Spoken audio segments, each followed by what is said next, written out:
Hey, what's going on, sports car fans? Ray from Philly here, and it is Monday night, January 19th, and welcome to another Football Card Hall of Fame. This year is the 2026 Football Card Hall of Fame introduction ballot, and this is the fourth year of the Football Card Hall of Fame. And for the same fourth year now, we're going to have the same chairman committee members here that are running the show. We have Bart of Bart's Cars and Scott of Sconnie Tradition. What's going on, guys? Another year. Hey, what's up, Ray? Thanks for having us back again. Yeah, my pleasure, man. You guys do a great job. What's up, Scott? How you doing?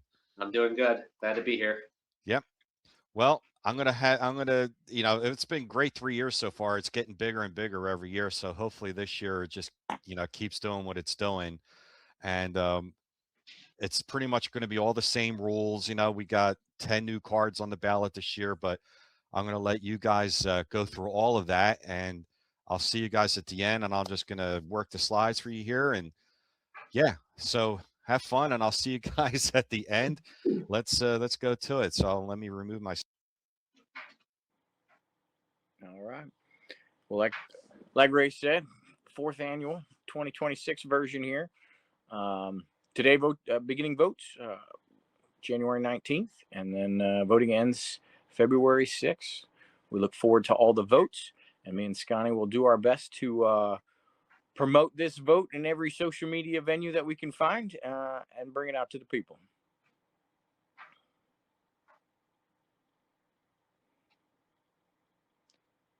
All right, so each year I've had 45 cards. This year you'll see 10 new cards because 5 got in, and then we kicked 5 of the lowest voting votes received cards out, and then bring you 10 fresh ones to see where the voters are looking to let cards in.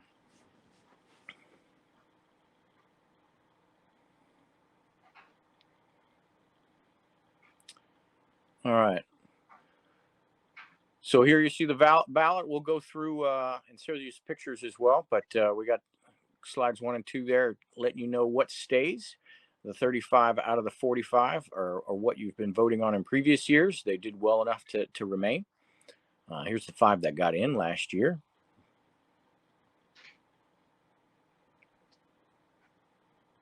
And we'll let Scott kick this one off. All right, let's start out with the 1888 N162 Goodwin champions, Harry Beecher.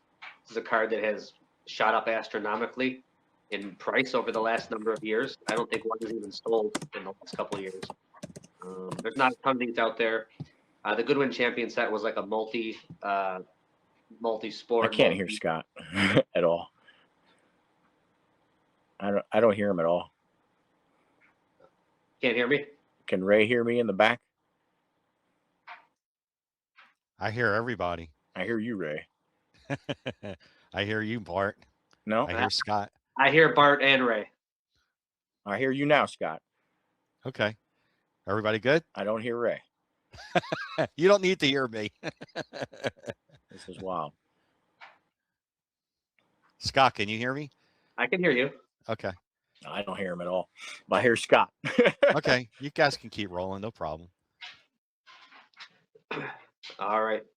So I got the 1888 N162 Goodwin champions, Harry Beecher.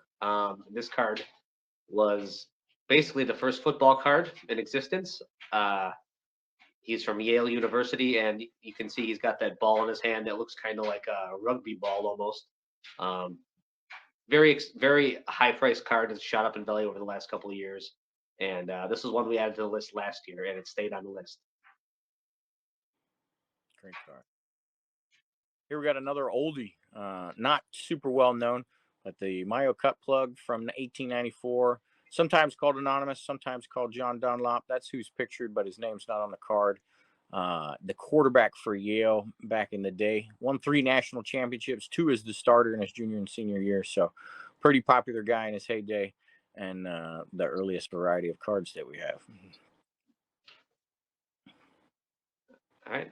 Yeah, I'll take this one. This is a big-time Packer card in Packer history, the 35 National Chickle Clark Hinkle rookie card. Played offense and defense, and I think in the picture there you can see him kicking. So he did a little bit of everything, like a lot of the players did back then. And just a beautiful card. I love all the imagery from this set. And Clark Hinkle is just one of those great old school players. Was Bronco Nagurski's main nemesis when he played back in the 1930s and 40s. 48 Bowman Kenny Washington. Sconnie's introduced this one the last couple of years, so I'll take this one this time. But big card, a better looking pose and picture on his 48 Bowman versus 48 Leaf, but still two great cards. This is the first African American to be signed to an NFL contract, a UCLA Bruin as well. So he played football and baseball with D. Jackie Robinson, and it was actually considered a better baseball player at the time than Jackie Robinson was, but he refused to go to Puerto Rico to play in an off season to get better, and so Jackie got the nod for those things. He still did all right himself, bounced around a couple of teams before hitting the Rams, as LA was the first team to get integrated there. So here we have the 48 Leaf set represented again. There's a fair amount of these. There was one that got in last year, the Chuck Bednarik. And this one is one that stayed on the list. This is one of the all-time Bears greats, I guess, Sid Luckman. And yeah, just one of those iconic cards from the set. There's a few more we're going to see along the way. Another one of those big quarterback cards from that set. I felt a little pain in Sconnie's voice introducing a bear there. That was funny. But a Detroit Lion, the blonde bomber here, just 48 Leaf, beautiful set, beautiful cards. If you get full borders like this one depicted there, just amazing to look at. And we all love the nicknames that you'll see on them. So great quarterback of his day, Hall of Famer, and made it on the list a couple of times. And so he's getting some strong votes. We'll see how he does this year. So here's a card that's new to the list this year. One of the 4 that we've added that haven't been on before. The 48 Leaf Steve Big Boy Van Buren. Another cool part about the 48 Leaf set is all the cool nicknames that they throw on there just to add a little spice to the card.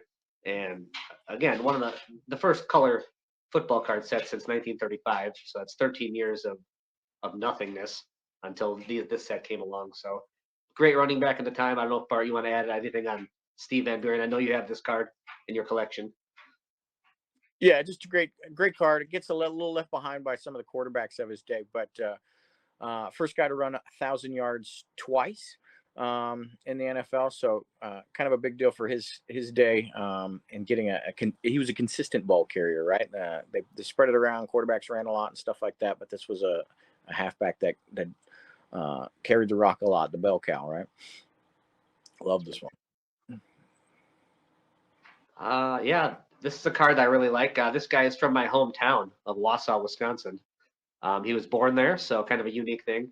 But Elroy Crazy Legs Hirsch, he played, I think, in college at Michigan and the University of Wisconsin before being a standout player for the Rams as a runner, pass catcher kind of guy. And yeah, he was a part of those great Rams offenses of the 50s. And I love this set. It depicts just the player, no verbiage, no name, no nothing, but just a picture of a player, just simplicity.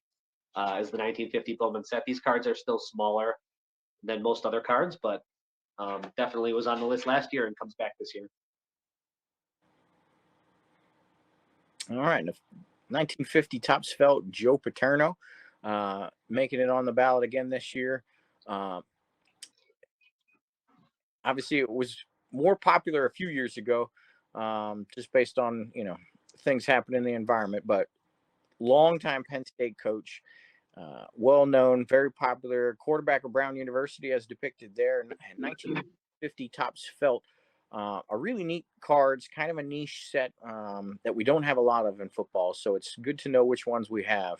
The banner or the pennant for the university will be on the backhand side there, but it is literal material, and I don't know what that is, maybe about 1 3/4 inches tall at best, and about 1 inch wide. They're very small cards. Cool. Yep. One like this is a little pricey too and hard to find because they find their way into collections and they don't pop up too often, but really cool card. This is the 50 Bowman Doak Walker, another card from that great 50 Bowman set, which I was just talking about. This is card number 1 in the set, so kind of one of those cards that's condition sensitive. Not Doak Walker's rookie card or anything, but a card that its condition makes it. That's where all the value is, basically. So very cool card. Part of the top 250 set cards in the hobby set as well. And a non-rookie too, which is, to have your most popular card is to be the non-rookie is a little odd sometimes. Norm Van Brocklin, big quarterback of his day, not as popular. I always put this jab out there. There aren't Rams fans out there. They've moved too many times, and so I think this card and this player would be a lot more popular if Rams had stayed consistent with wherever their location was and had some tenured fan base there. But big time passer there, still owns the record for yards in a game with 554. And he did it in a blowout win. A lot of the other games of 500 yards plus since then have been all in close games where they're just shootouts. But he was just slinging it from the beginning, and they won by 40 points. So big arm of his day, well known for that record, and it still stands. And that you cannot say that about many records today in the NFL. So that's pretty cool.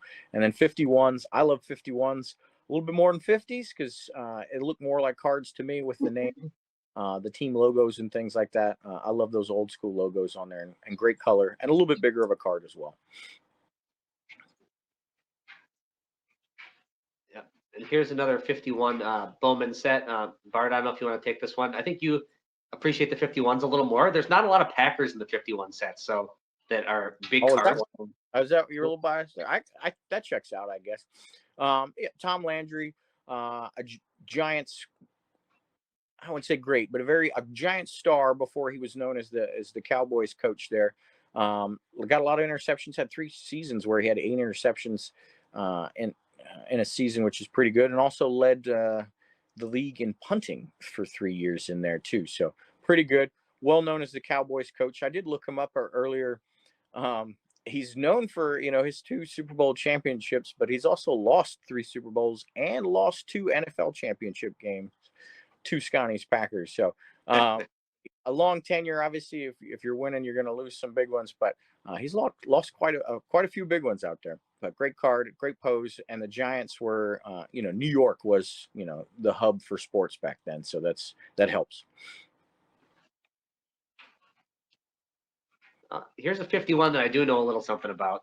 This is the Emlyn Tunnell, who really one of the best secondary players, I'd say, in NFL history. Not to mention his accolades, just being one of the first really, really good Hall of Fame level African-American players as well.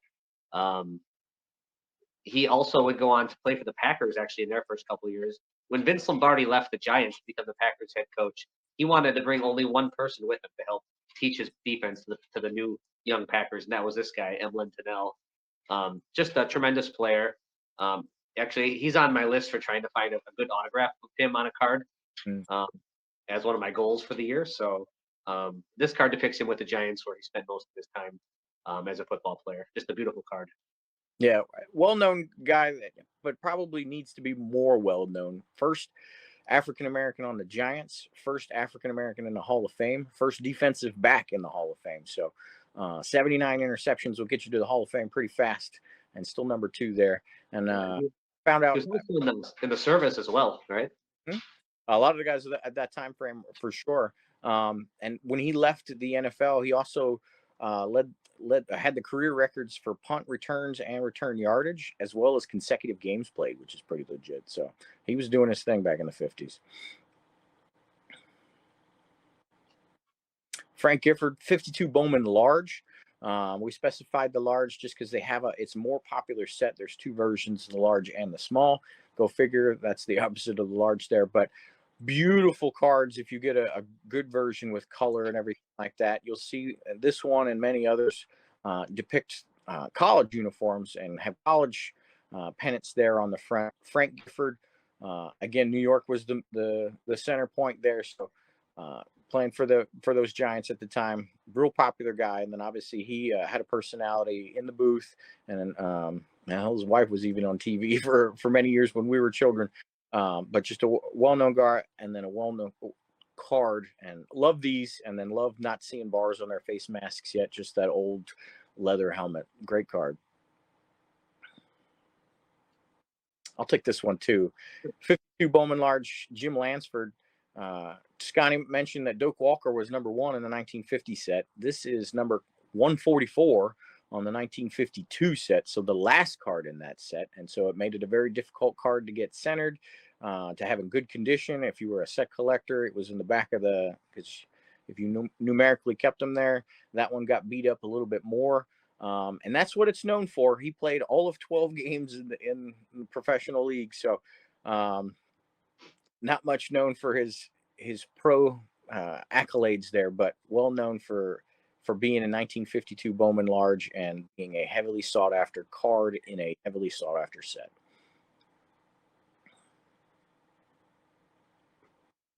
Here's the 54 Bowman George Blanda, another Bears card, if you're into that kind of thing. And I believe this guy played in the NFL or played football for just a long time, if I recall. Like, 20, what is it, 20-something years? 26, forever. Yeah, and especially around that time when, guys are getting injured all the time. And, they didn't have the health care that they had these days. So certain injuries, you would just be knocked out and that was it. You wouldn't play football anymore. So to play football for 26 years or whatever is just insane. And there's not a ton of heavy hitter cards in that 54 Bowman set. But this would probably be the one, if there is going to be one, the 54 George Blanda. Absolutely. First ballot Hall of Famer, too. I'll let you take this one, too, a Packer. Yeah. And here's the 57 Topps Paul Hornung. Another, this is probably the biggest card still on our ballot that hasn't gotten in from that set.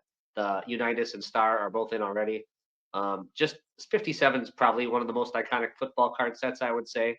You got the mixture of the action pose and then the portrait on one side versus the other. Hornung, the Golden Boy, had a great collegiate career at Notre Dame, and then would go on to play for the Packers for many years as well. So a card I could see getting in, if not this year, in the next year, somewhere in that range. So it will be interesting to see where it finishes. Yeah, I agree. He's been close, and he'll continue to do that. And 57 Topps, like you said, super popular. And here we have another one, the Night Train, Dick Lane. 14 interceptions in a season, still stands as the record. Was a monster in his day. You don't throw in his direction, a bad idea. Great card. Both Sconnie and I have this one in our collections and are real proud of it. And another 57. Once Hornung and him get out of the way, maybe Raymond Berry and some others from 57, because it's just some great cards, great rookies that year, and then a great set. So it all lines up for 57. Another Bears card here, and I know you picked this up. This was in your top 10 pickups for the year last year, Bart. But the 62 Topps Ditka, obviously, any card in the 62 Topps set's going to be crazy condition sensitive with the black borders, and obviously the all-time Bears great. I can't really. He's got to be one of the top couple like people you just think of when you think of the Bears franchise in general. Ditka's got to be on that list, right? He did all the pop culture stuff outside of just playing for the Bears too. So, and he coached the Bears, obviously. So, yeah, this card, another card I could see maybe getting in the next year or two as well as this card. Yeah, great tight end of his day. Scored a lot of touchdowns before tight ends were really doing that for the Bears, and finished off with the Cowboys. Had a couple good seasons with them as well. Ernie Davis, 62 Topps. Like Sconnie said, 62 Topps is very well known. Black borders. And then there's a lot of neat stuff going on the card with, the 3 boxes there and everything. Ernie Davis, 1961 Heisman Trophy winner. First overall pick that season for the Redskins, and then they traded him immediately to the Browns. Got leukemia, never got to debut as an NFL player. Browns have retired his number. Just an all-time story, and an all-time remembrance of what could have been there. And so great card and a well-known card. Yeah, we'll see if the John Newman card gets in this year. Yeah. John always makes sure he advocates for this one. Real strong. Here's another great one.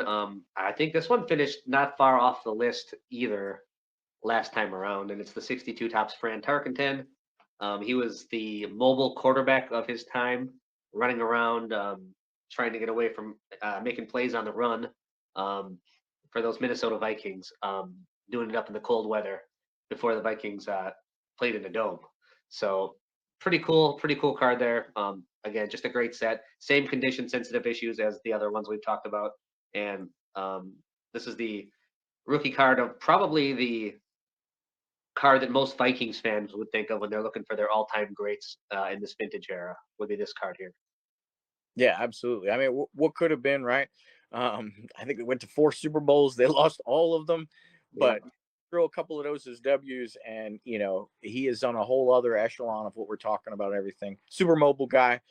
If you watch old videos of him, there's only a part of him's mobile, and the rest is just he is completely scared to get hit. I think sometimes. He looks a little slight build, but beautiful color on this card, that bright purple. And he was the heart of the Purple People Eaters, even though he was an offensive guy, not a defensive guy. But great card, great player, and worthy of some votes for sure. Here we have the 63 Fleer set, which maybe mentioned once or twice here coming up. This is the Lance Alworth, who was a great receiver of his day in the, I guess would have been the AFL at the time. Mm-hmm. But yeah, this is a big time card from the 63 Fleer set. I don't know if you want to add anything on Lance Alworth, Bart. Yeah, I mean, just probably Mr. AFL in that regard. Known as Bambi there. Terrible cards to try to find center. The left and right is really brutal. Very hard. Yep. And then this card, as far as the Hall of Fame goes, did not earn enough votes in the first year and got booted off. We brought it back, and it got enough votes last year, so it stayed strong, and we're happy to see it.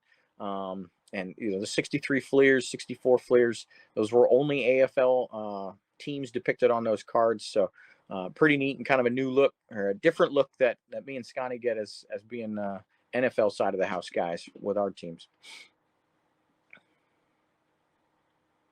And another Len Dawson, just a great, the Chiefs were a great team back in those days, right? Fighting with the Packers and things like that. And then Len Dawson is just an all-time character. We've all seen him in the locker room smoking a cigarette and those great photos and everything. Yeah.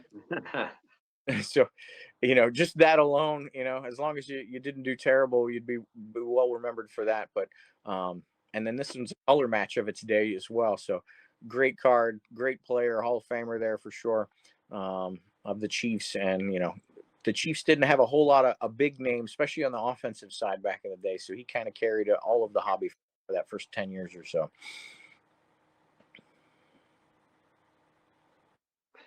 Here's I guess this would be another color match. From the 63 top set, the Packers have the green and gold borders here.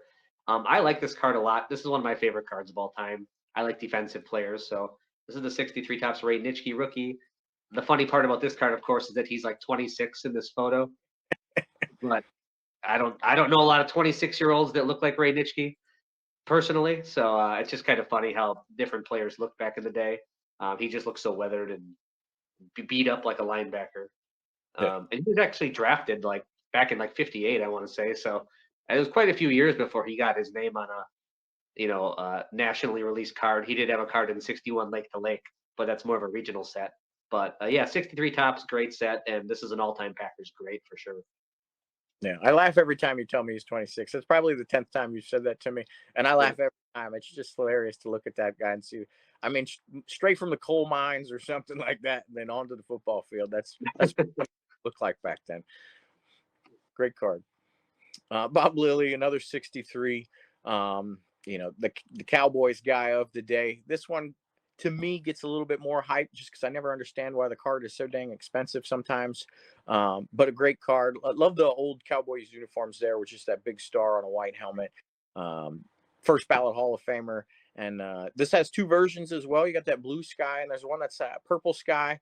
I think there's just a little bit of differentiation between how much ink was in the printer at the time, but that purple one is fairly well known and kind of a variation that is sought after as well. But great all-time player here, and he's a Mr. Texas too because he's a TCU grad as well. And here's a card that I think Bart and I both picked up within the last year. The 63 tops of Deacon Jones. Obviously one of the best defensive players of all time. Basically coined the term sack, I think, at one point. He just was a beast back in the day. And, those purple variations Bart was mentioning, those are thought to be more rare on like a 1-to-5 basis. So for every 5 blue skies, there's going to be 1 purple sky. So that's kind of the general line of thinking on that. Um, but yeah, Deacon Jones, I'm glad this is a new card that we've added this year. And we just think it's a great card, and we'll see if the voters think so as well. Yeah, and I grew up watching this guy on NFL films, talking about sacking quarterbacks, and he would literally just tell you he would hit the guy in his ear hole, Yeah. just whack that offensive lineman and knock him silly and then run past him. Just, I wish the statistics for sacks and things of those days counted, and we'd really see what those numbers would be like. But pretty cool, a great all-time player of the fearsome foursome there. Here's a Dolphins card back on the list here. This is the 68 Tops of Bob Greasy rookie card. This card was knocked off the list, I believe, 2 years ago, and it's getting another opportunity this time around to come back on the list. Obviously, had some great seasons with the Dolphins back in the day, and we'll see if the card itself, the 68 Tops card, it's like the player itself is maybe more thought of than the card. At least that's my opinion. But we'll see if the 68 Tops Greasy can get some traction this time around. Yeah, I think 68's a pretty cool set. Looking card. Obviously, quarterbacks win the day, and then leading your team to the only undefeated season that we've had as a champion get crowned. That helps when you're the quarterback of that team. You're going to bring some fandom, but Hall of Famer for sure for the Dolphins. That card right there, as we look at it on the screen, just looks beautiful. The way that color of the Dolphins jersey is and everything like that, and still got the miniature little classic logo in there. So I think it's a great issue. I'm pretty fond of some of the 49ers cards in that set as well. So we'll see how it goes. We brought it back. It's tough to bring in new ones when we think some of the ones that got booted off the list in previous years deserve it more. So maybe that's our bias. And so you'll tell us with the votes. We'll see how it goes. Yeah. What throws me off about this set is that the Packers and the Raiders are all horizontal cards from this year because of their celebrating the championship game basically the year prior. So yeah, so all the Packers cards that I see are the horizontal versions. They don't look like this. So to me, it's like I know this is 68 Tops, but it's still kind of like foreign to me. It's kind of funny. All right, OJ Orenthal James Simpson. Carries the 1970 set. To me, not a great aesthetic set overall, but this card definitely stands out among the others in 1970. Which is, he's built like a running back. That big old blockhead coming at you, right? Like, great Bills colored jersey there with a pink pennant to say his name and everything. It just stands out. You could spot this card a mile away. 2,000-yard season in the 70s, and when we were only playing 14 games, he was a machine. Obviously known for other things in his second life, but you cannot dismiss what he did on a football field. He was amazing. Yep, great card, great player, questionable human being. So we'll see how much that plays into the votes. That's why there's not too many Cowboys of the 70s on these lists, right? Possibly, yeah. Mean Joe. Everybody loves Mean Joe. Maybe not me and Sconnie's age, but I'm sure Ray grew up watching him on commercials and stuff, throw jerseys of kids in Coke commercials and things. But Mean Joe Green, from the steel curtain, the linchpin to all of that.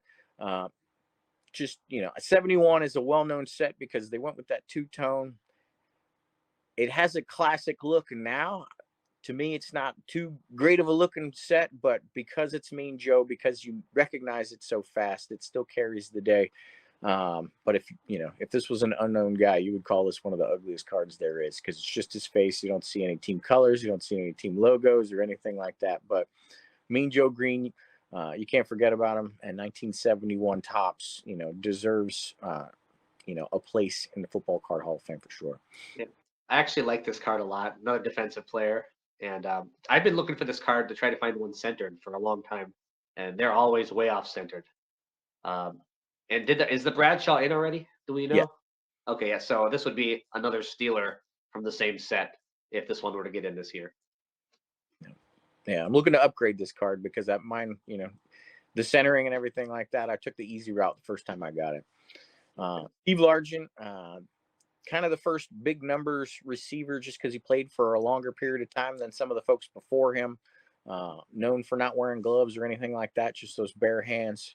100 touchdowns receiving. That was a big milestone that hadn't been hit before, and it's kind of the gold standard for receivers nowadays. Seahawks didn't have a whole lot to be proud of back then. They had some very terrible teams, but Steve Largent was still a perennial Pro Bowler. And then 77 tops as they're, playing with different designs and things like that. A classic looking card right there. So pretty cool. Good card. Here's one of those Cowboys, the 78 tops Tony Dorsett rookie card. Obviously had a great collegiate career as well. This was kind of like right before I started collecting this late 70s stuff. So, but I think I was actually surprised how well this card did in our voting. Yeah. I think this was one we just had put on the list just to fill a spot, and it did pretty well overall. So I think that might tell you about a lot of the voting demographic that we have who vote for these kind of things. They really like that mid to late 70s stuff. There's a lot of voters that are about 10 years older than you and me. Yep. And we appreciate it because we kind of feel the same way about 80s cards and things like that. But yeah, a very well-known player from Pitt and then on to the Cowboys. Played with the Broncos there at the end of his career as well. Got that 99-yard touchdown run, which was, just a big deal and didn't get matched for many, many years after that. And then 78. I kind of like 78s. The cardboard itself isn't great, but the design pretty cool. And then, but you do have to watch out, not just for the centering, but, the softening of the cardboard and a lot of print dots and a lot of smearing, especially with the red letters there. You'll get a lot of blurriness in some of your cards.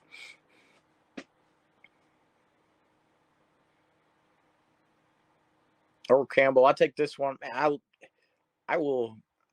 I think recently I've showed a couple of my kids just highlight videos of Earl Campbell running, putting his tearing jersey off, putting his helmet down, putting it right in somebody's chest, and him falling backwards and still going. Absolute monster. Played at Texas, then stayed and played on the Oilers. Just a monster of his day. I think he came out 1,800 yards or something like that, rookie of the year, all of those things, and had a couple of good, strong seasons. Didn't have the longevity, but well-known player, and just, I can't imagine what it would have been like to try to tackle this guy back then. But 79 tops, a little bit more minimalist on the design, but pretty cool set. He didn't get a whole lot of love when he didn't get color on his uniform or any numbers or logo in the picture or anything like that. Some of the other ones are a little bit nicer there, but Earl Campbell carries that 79 set for sure with his rookie. I'll let you take this one too. My man, Ronnie Lott. I just told one of my sons the other day that he got hurt and they told him cut off his pinky, so the tip of his pinky, so he could get back in the game. Right. That was kind of a message I could pass on to my sons for how tough they were and how tough we can challenge ourselves to be sometimes. But 82 tops, my favorite set. I'm an 81 born kid, but I'm not as fond of the 81 set outside of the Joe Montana rookie. 82 tops, I just love everything about it. To include the Super Bowl card that's in it because of the previous year, to include the NFC Championship card against the Cowboys there in the catch. But Ronnie Lott, just one of the all-time great big hitters. Huge shoulder pads that you could see there. His your hair's all deformed because of the pads in the helmet and everything like that. Just a gamer, and carried our defense to 4 Super Bowl wins in the 80s. So love this card, love everything about it. Love that old helmet with just the 2 bars there. Great card. And this one will have, just like we mentioned with 78, this one you'll see a good amount of smearing on inks and things like that too. So you got to look out for it, but great set. Yep. And here's another one from that set. This card, I believe, was the first card off the ballot last time. If not the second card off the ballot. It was real close to making it last time. And one of probably the best defensive player of all time, in my opinion. Just the amount of havoc he was able to create on the defensive line. It was like no other player really of that era, with his speed and strength combination. What a player. And Bart was talking about the aesthetics of the card. You got the logo and the helmet with the little almost like pennant thing. Mm. And a lot of these, they're all vertical cards. So there's just a lot of good aesthetics for this 82 top set, which plays into it as well. And this one would really not surprise me if it gets in this year.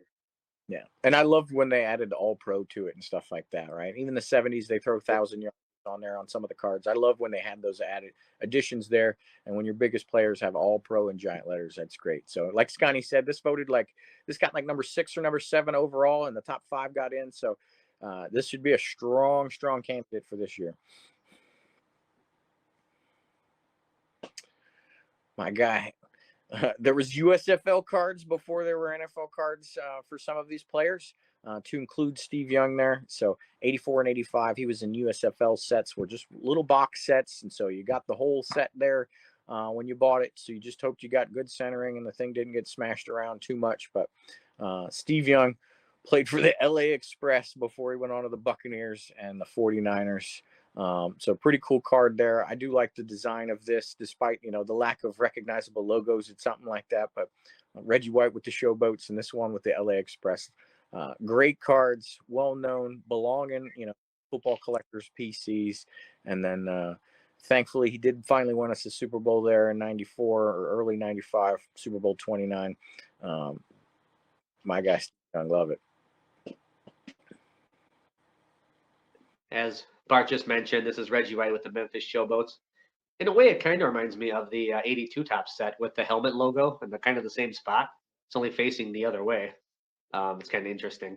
But I love the aesthetics of this card with the red, white, and blue USFL stuff going on. Just super unique. This is a great portrait of Reggie White right here. I'm actually surprised this card hasn't done better in previous years. It's kind of like middle of the road, I think, as far as the votes go. But this is I just think a very aesthetically pleasing card and a great portrait of one of the all-time greats in NFL history. So I really like this card. Yeah. I think me and Sconnie are both defensive guys, so we get a little bit surprised when our all-time defensive greats aren't quite in yet. So I think this should do well. Hopefully we see a strong year for it. Santa Claus. Everybody kind of laughed at me when I wanted to throw this one on the ballot, and it did at least well enough to stay on the ballot. Did pretty good last year. I started collecting a 90 Pro set, so I'm a little bit more fond of that year and the red borders of that Pro set year. But this is the original Santa Claus from 89 Pro set. Well known for remakes as well, because you see that little window in the back, the little pictures of different things. Those are just some elves in it now. But 89 Pro set was a new design. Quality control was absolutely hideous, but if you can find some good ones, they do look fantastic. A little tough on the centering, but Santa Claus with the NFL logo jacket, Joe Montana on the magazine there on the table and everything. So great card, and good to see it here. I don't know if maybe we should do the vote in December and see if he does stronger in the Christmas or this Christmas season versus post that, but great card. I'm glad to see it on the ballot. Here's the 89 score Deion Sanders. This is obviously one of the best corners of all time. Showtime brought a little pizzazz to the position. And this is from a great set, that 89 score set. So many big time rookies in there, including Barry Sanders, who's already in the Hall of Fame, or already in the Card Hall of Fame as well.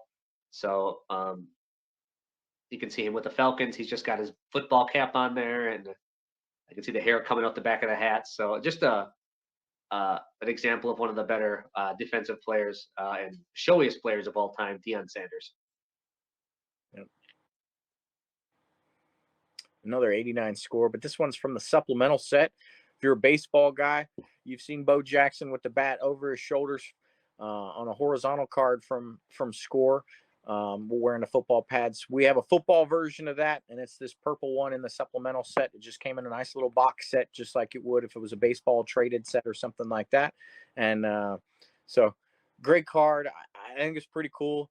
I wish I still had it. I pulled one of these and submitted and got a PSA 10 once upon a time, but as prices fluctuate, this one got real popular and I sent it on its way, but I'd like to get one back. But pretty cool card. Bo Jackson, not long enough tenured in the NFL to have the Hall of Fame accolades or anything like that, but one of the popular the pulp culture guy, Bo knows all the commercials, all those types of things. And then he's showcasing that he could play two sports with the gear of both here in the photo.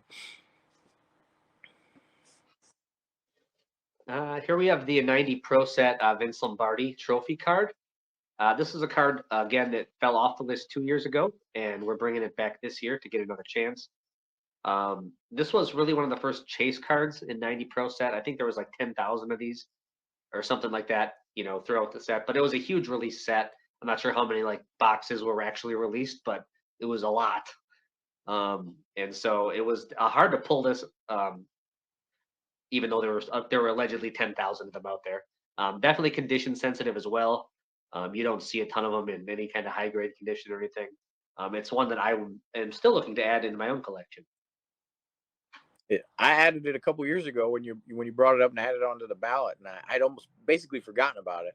10,000 seems insane to me because this was my heyday of starting, and I used to go to this little podunk card shop and he would sell $8 a box of boxes of Pro Set, and I would come in with $16 or $24 and get as many boxes as I could, and I just didn't even believe this card was real. Looking at Beckett's and seeing it on the end of the checklist, because I just thought I had opened enough boxes to pull this thing. But really cool card.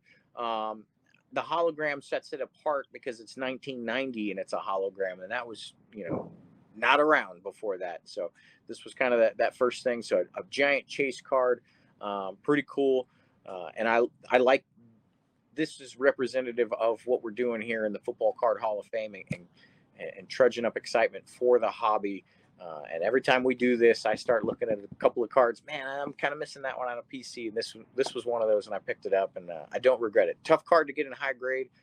The 7 that I got was pretty expensive. 6s, 7s is the normal grade that you will get of these. 8 is super high end.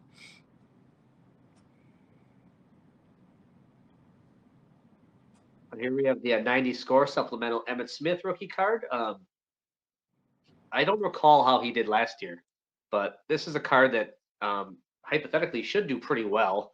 I think there is a bit of a vintage bias to our voters, but this is a card kind of like the 89 score Barry Sanders which did get in. I feel like this one should get in the next couple of years. I would think this is a big time card of like the other great running back in the 90s, Emmitt Smith.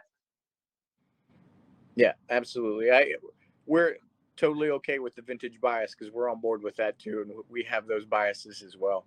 And that makes sense as you're doing Hall of Fame, some of that getting in first. But a great card, almost a color match in its own. Super, super difficult to get centered, top, bottom, or left, right. And then not a great card stock. I'm a big 90 score fan. This actually was my favorite set growing up. And I never got one of these because it's a supplemental set, and I didn't even know I was supposed to be looking for those little side boxes that I probably looked right past them and had no idea what they were for years. But great card, and then your all-time leading rusher there, right? So should do well. Here we have the 91 Stadium Club Brett Favre rookie card. This card is notable because, of course, they spelled his name wrong. Spelled F-A-R-V-E like it sounds. So it's an error card. And he's with the Falcons on this card as well. So as far as Packer collectors go, we do like to have this card. But in some ways, the 92 Stadium Club is actually a little more popular for him, although this would go to all of his, NFL Hall of Fame rookie sets and things like that. So Stadium Club, great imagery on the cards. That's what it's known for. Great glossy images. I love the Stadium Club sets of the 90s. They were so cool, I thought, when they first came out. I still love them to this day. And obviously, Favre's all-time Packers great. Yeah, first ballot Hall of Famer, and this was kind of the first premium set in football. So it was very well sought after. But yes, the nice Packers one in '92 is also a highly sought after card as well. Just got this one back in the PC this year. Real excited for that. These are numbered out of 2000, so you're getting into those serialized high-end print runs or high-end cards that are serialized, excuse me. But 98 SP Authentic, Peyton Manning, second place on a lot of records because obviously Tom Brady's got a bunch of them, played for a little bit longer and didn't get injured quite as much as Peyton there. But great cards. Shares the set with Randy Moss and a couple of other Hall of Famers. Sconnie, I'll tell you, I'm on Green's in there as well. But we'll see. The moderns have not done that well, and that's okay. We'd like to see a couple of votes of the moderns just because they get to stay on the ballot that way. Because we kicked a lot of moderns or ultra moderns. I wouldn't call this one ultra modern yet, but a lot of these cards aren't doing too well in the voting. So we'll see how it goes this year. And if you tell us that they're not getting in, that's why you start to see multiple cards from 63s and 57s and other things, because you're telling us that, hey, we should probably focus a little bit more on the vintage. But we still try to slide in some modern cards here and there and see what we get. But Peyton Manning, beautiful card. I'm not a big fan of horizontal cards, but I'll let this one slide. It's a great card. Of course, Charles Woodson also from this set, the 98 SP Authentic. And unfortunately, the Randy Moss dropped off the list from last year because he just didn't get enough votes, which I think is also a great card. So I do think this set deserves recognition just because of all the great players that are in it, for one, and the condition sensitivity as well, trying to find one in high grade.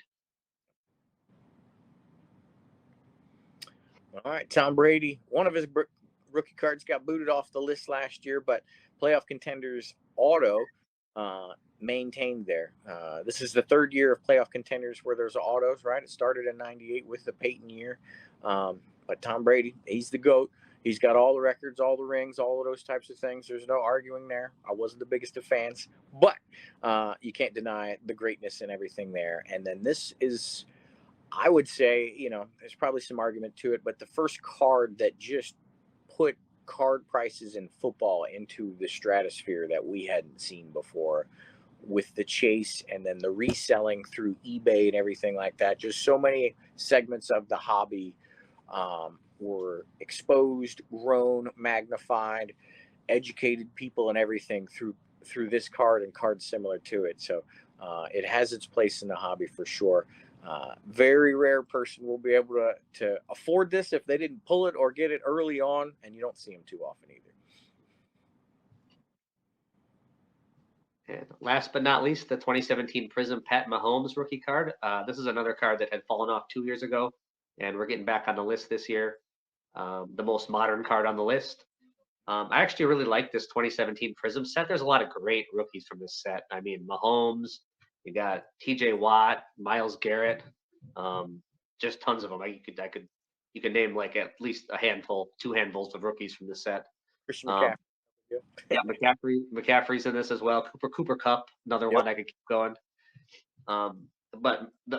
So they were all silvers, right, from this set. So there wasn't like a specific base and then a silver. Like if you got a rookie card, it was a silver. So there's a little more kind of novelty to that, I think. And the Mahomes is the biggest rookie in that set.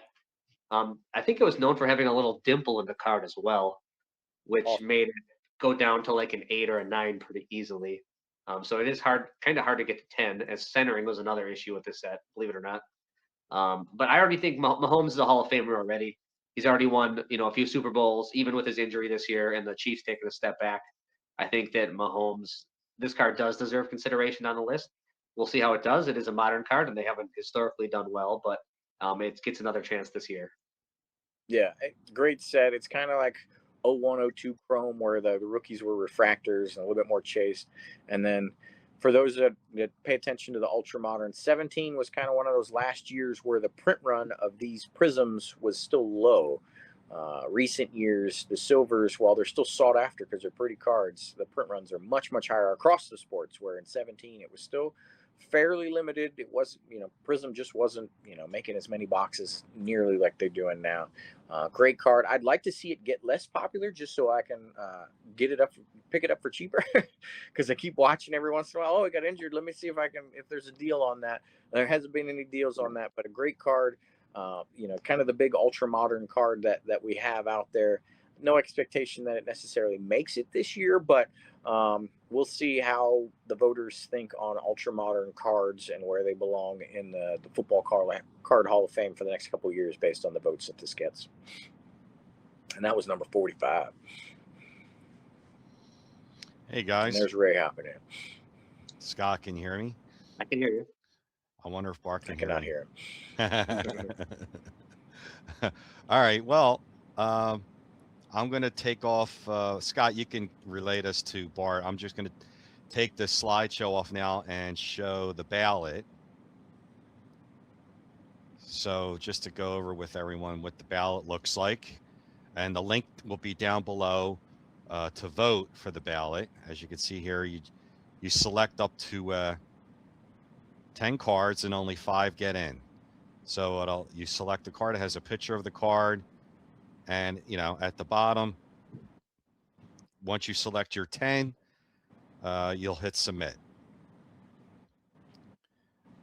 If I can find it, but it's there.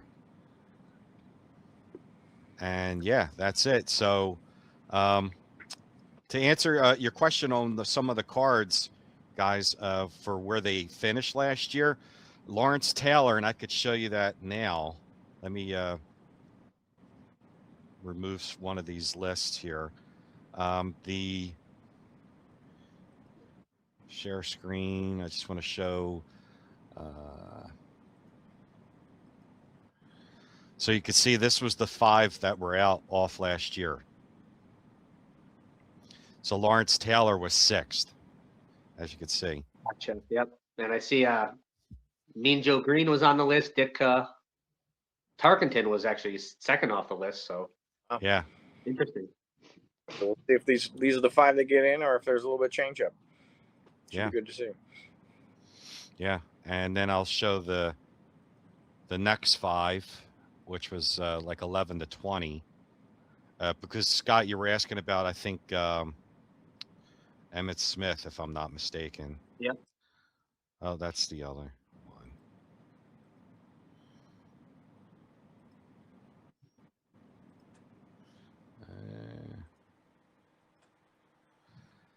So Emmett didn't do that well last year, but you could see, Scott, you can talk about some of the cards, since Bart can't really hear me, on the Yeah, list. I guess Emmett didn't do as good as I thought he did. Yeah, Like I thought he should do. right. Yeah, I see. You got the Landry. I see the Nitschke, the Hirsch, the Gifford's up there. I think the Gifford should get in just because the Bednarik got in last year, and Yeah. Gifford was the guy that he hit and injured him and knocked him out for like a year. Right. So they both belong in. I feel like. You would think. Not So a lot. Reggie White's not too far off the list either. Reggie did really well. Yeah. That's good. The Beecher. Yeah. Yeah, should be interesting. Yeah, for sure. So yeah, I just wanted Beecher to made a good strong first showing there. Yeah. Do you have any other thoughts on the list, Bart? Yeah, I mean we made that the comments along the way there, right? But the demographic is clearly 40 to 55 or something like that. So we're all kind of voting in that range of who the stars were of the days that we watched, or the ones that were that had a sparkle in our eye when our older family members were talking about football and things like that. Makes total sense, and it fits those first couple classes of the Hall of Fame. But we'll see. That the voters will tell us if they just continue to go that way. Then we need to keep it real lean on the modern and ultra modern as we go forward. Right. Yeah. And just to let everybody know, there is a new website in case you haven't heard yet. It's www.thesportscardhalloffame.com, and the link will be down below for that. So you'll see the 3 previous years in the Football Card Hall of Fame section of the website. There's the Baseball Card Hall of Fame, the Basketball Card Hall of Fame, and the Football Card Hall of Fame. And you'll see the last 3 years cards for the Football Card Hall of Fame that got in. So there was 10 the first 2 years and 5 last year. So there's 25 cards in the Football Card Hall of Fame as of right now. So that link will be down below. And yeah, I mean, other than that, I think we're good, guys. If you have anything else to add, the voting will end on February 6th, and the video will be out on Super Bowl Sunday. Yeah, I'll just say something quick and then I'll let Bart finish up here. Okay. On my own channel, Sconnie Tradition, I will probably go through the list a little more in depth, just on my thoughts on some of the cards. I might throw that out there this week, just so you all can get a good look at all the cards. And, I think it's fun to just kind of go through them and give you my personal thoughts on all of them and why I think that they're Right. important. So I do plan on doing that, and it's always fun to do every year. Can't wait to see how the votes finish up this year. Yeah, Looking me really too. forward to it. Anything else, Yep. Bart? Yeah, I'll do something similar. Probably won't go full on, but I'll definitely give lots of shout outs on Instagram and stuff like that, and show off some of the cards that are already in the Hall of Fame as well. But looking forward to the votes. This is just the fun time of the year for the hobby, and a fun opportunity. So thanks to you guys both, and Ray, for putting all the work in behind the scenes to get after this. This is cool stuff, and we like to trudge up excitement, especially this time of year, right? Where Yeah. you know after we're looking with some wounds from the holiday spending and stuff like that, and it's cold, so it gives a little time to watch some sports, Yeah. and tend to our collections and things. And we're all licking our wounds from our teams being out of the playoffs. Right? Oh yeah, Oh, God. indeed. Sorry All about that, right. Ray. That's all right. Yeah. A Super Bowl hangover. It happens. All right. But I appreciate everyone. Don't forget the voting starts now. Go out and vote. The link is down below for the voting ballot and for the Sports Card Hall of Fame website to check out the previous year cards that have been inducted. And you'll see us on for the next 2 weeks. We'll be doing our usual tour on other channels, promoting this and everything. So, but until then, go out and vote and enjoy this Football Card Hall of Fame. So thanks again, guys. And we'll see you real soon. All right. Thanks, everybody. Thanks.